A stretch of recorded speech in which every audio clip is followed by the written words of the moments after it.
Olá pessoal, tudo bem? Meu nome é Verônica, eu sou professora de Histologia e Embriologia e hoje eu quero falar com vocês sobre a embriologia do sistema reprodutor. Mais precisamente na aula de hoje a gente vai falar sobre o processo de formação da genitália externa masculina. Sendo então objetivos da nossa aula hoje descrever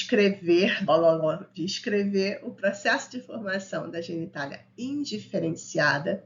Isso porque, assim como as gônadas, a genitália externa masculina, ou melhor falando, a genitália externa, ela passa por um estágio indiferenciado.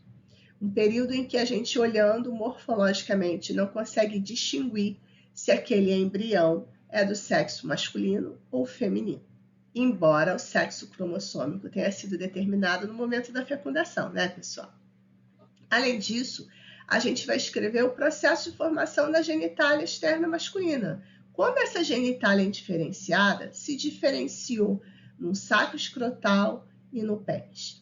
Quais são os agentes indutores desse processo?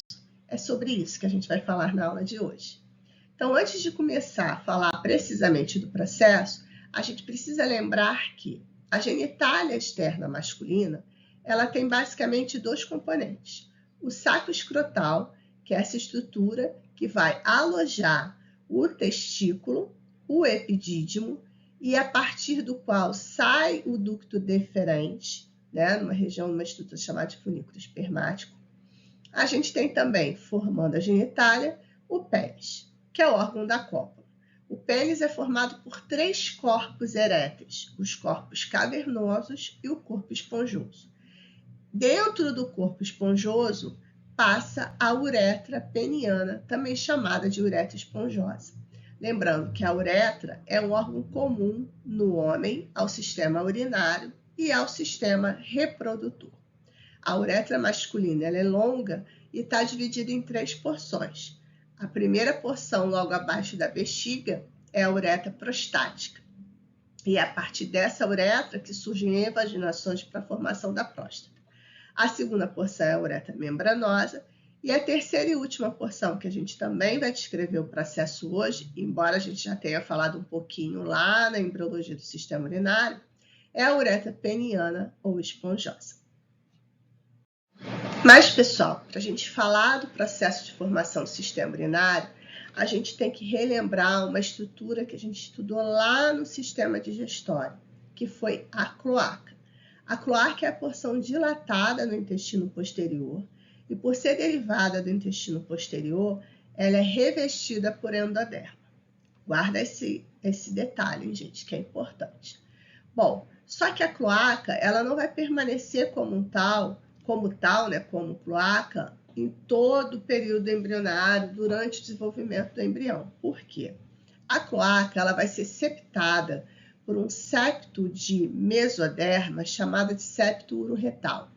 Esse septo vai dividir a cloaca em duas porções. Uma porção ventral, que é o seio urogenital, e uma porção dorsal, que é o canal ano-retal.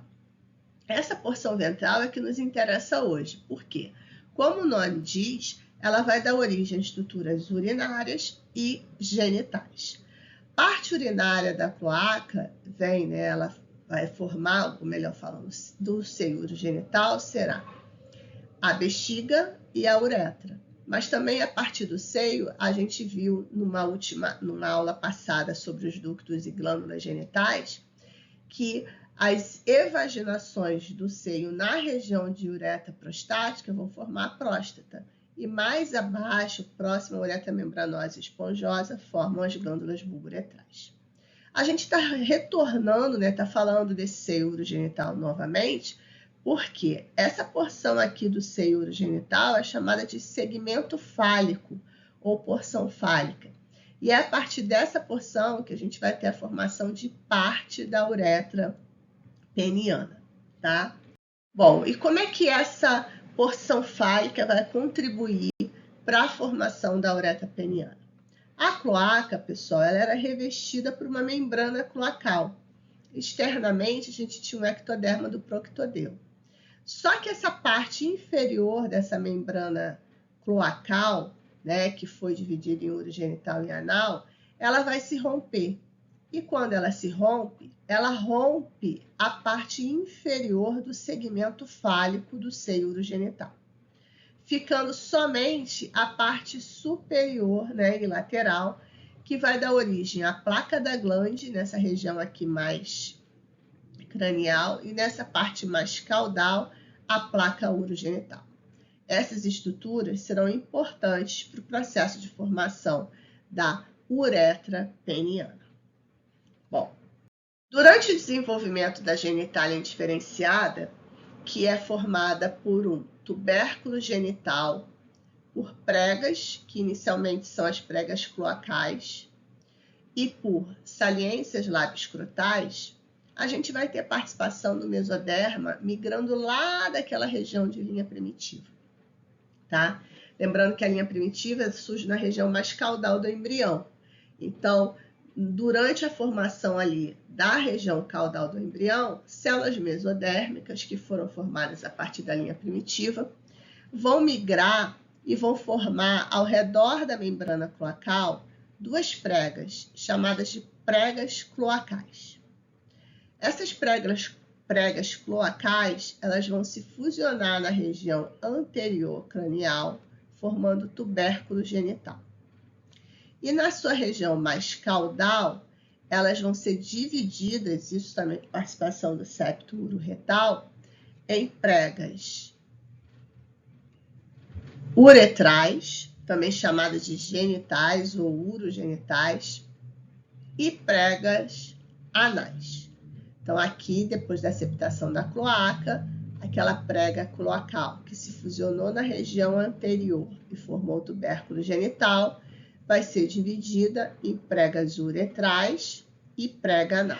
Esse tubérculo genital, que a gente viu que resultou da fusão, né, anterior ou cranial das pregas cloacais, ele, tanto nos embriões do sexo masculino como feminino, ele vai crescer e vai formar uma estrutura chamada de falo primordial, que a gente pode observar aqui.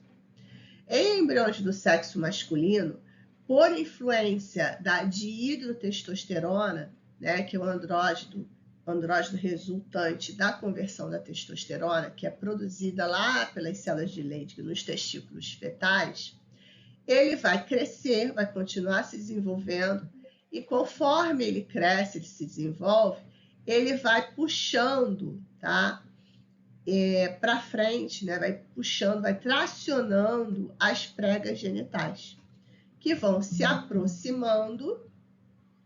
Nesse crescimento do falo primordial, também vai provocar a aproximação e fusão das saliências labioscrotais, que eram estruturas mais caudais que a gente vinha aqui, tá? Formando, então, o saco escrotal, que vai ficar dividido em direito e esquerdo por um septo, que tem no interior dele.